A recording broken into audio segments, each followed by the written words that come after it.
انسانی زندگی میں جہاں دوست اور خیر خواہ موجود ہوتے ہیں، وہیں بعض اوقات حاسدین اور دشمنوں کا سامنا بھی کرنا پڑتا ہے۔ دشمنی ظاہری بھی ہو سکتی ہے اور مخفی بھی، لیکن دونوں صورتوں میں یہ انسان کے ذہنی سکون، کاروبار اور خاندانی زندگی کو بری طرح متاثر کرتی ہے۔ جب انسان چاروں طرف سے دشمنوں کے نرغے میں ہو یا کسی ایسے شخص کے ظلم کا شکار ہو جس سے پیچھا چھڑانا بظاہر مشکل نظر آ رہا ہو، تو اللہ تعالیٰ کی کلام ہی وہ واحد سہارا ہے جو اسے ہر شر سے محفوظ رکھ سکتی ہے۔ قرآن پاک کا دل کہلانے والی سورہ یاسین میں اللہ تعالیٰ نے وہ روحانی تاثیر رکھی ہے جو بڑے سے بڑے ظالم کو زیر کرنے اور اس کے وار کو پلٹ دینے کی طاقت رکھتی ہے۔ دشمن سے نجات کے لیے سورہ یاسین کا یہ خاص نقش دراصل ایک روحانی ڈھال ہے جو آپ کے گرد حفاظتی حصار قائم کر دیتا ہے۔ جب ایک مومن سچے دل اور کامل یقین کے ساتھ اللہ کی بارگاہ میں رجوع کرتا ہے تو غیبی مدد کے دروازے کھل جاتے ہیں۔ یہ نقش اور وظیفہ محض لفظوں کا مجموعہ نہیں، بلکہ ایک پکار ہے اس ذات کی طرف جو دلوں کے بھید جانتی ہے اور جو کن فیکون کی مالک ہے۔ اس عمل کی برکت سے نہ صرف دشمن کے ناپاک عزائم خاک میں مل جاتے ہیں، بلکہ وہ آپ کو نقصان پہنچانے کی ہمت بھی نہیں پاتا۔ اس عمل کو مکمل یکسوئی اور پاکیزگی کے ساتھ درج ذیل طریقے سے سرانجام دیں۔ یہ عمل آپ جمعرات یا جمعہ کی شب یعنی عشاء کی نماز کے بعد شروع کریں۔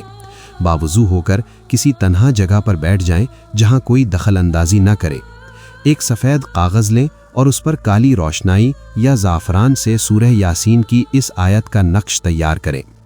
وَجَعَلْنَا مِن بَيْنِ أَيْدِيهِمْ سَدًّا وَمِن خَلْفِهِمْ سَدًّا فَأَغْشَيْنَاهُمْ فَهُمْ لَا يُبْصِرُونَ۔ اس آیت کو کاغذ پر لکھ کر اس کے چاروں کونوں پر یا حفیظو لکھیں۔ نقش سامنے رکھ کر اول و آخر 11 مرتبہ درود ابراہیمی پڑھیں اور درمیان میں 41 مرتبہ سورہ یاسین کی مذکورہ بالا آیت یعنی آیت نمبر 9 کی تلاوت کریں۔ میں آپ کو یہ آیات پڑھ کر سناتا ہوں۔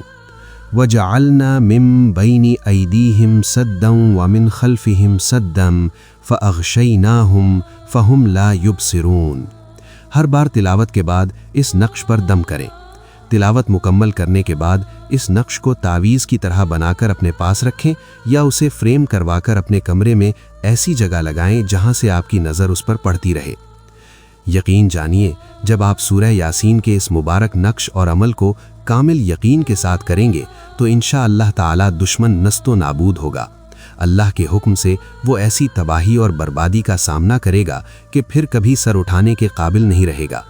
دشمن کے تمام مکر و فریب خاک میں مل جائیں گے اور وہ کبھی دوبارہ آپ پر وار نہیں کر پائے گا، کیونکہ اب آپ اللہ کی مضبوط پناہ اور اس کے کلام کے حصار میں ہوں گے۔